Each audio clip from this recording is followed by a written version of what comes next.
Ny tsy fahafenoan'ny ny fipetratakiany lalàna ny amin'ny tokony nipetrahany teto Madagasikara nandritra ny enim-bolana farany ny alohan'ny fiafaran'ny fametrahana ny antota taratasy firotsahako-vidiana teny amin'ny CES no antony tsy naneken'ny CES amin'ny endriny vaovao ny firotsahako-vidiana lalao ravalomanana.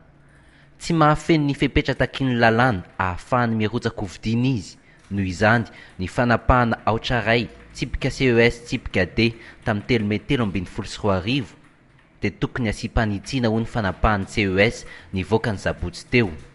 No lavy ny rantsam-pitsarana io ny fiarovantena nentiny.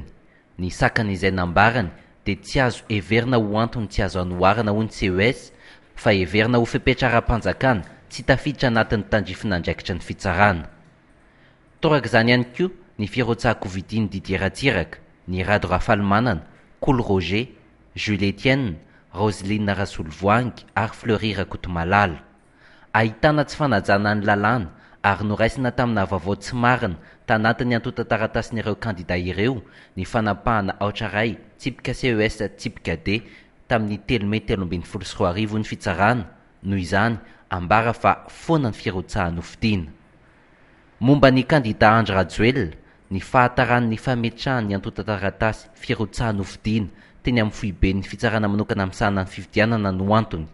Tsy neken'ny CES ho antony tsy azo nanoharana nanamarinana ny fahatarana ny iraka ofisialy nataon'ny filotana Roma nambarany tanatin'ny fiarovan-tenany. Ahitana tsy fanajana ny fampiarana ny lalàna ny fanapahana aotraray tsipika CES tsipika D tamin'ny 13/10/2024 noho izany tokony asiam-panitsiana hoy ny fanapahany CES navoaka ny sabotsy teo. Fanapahana izay nanapaka ihany koa ny fanafoanana ny firotsahako-vidian'ny Floantetezamita.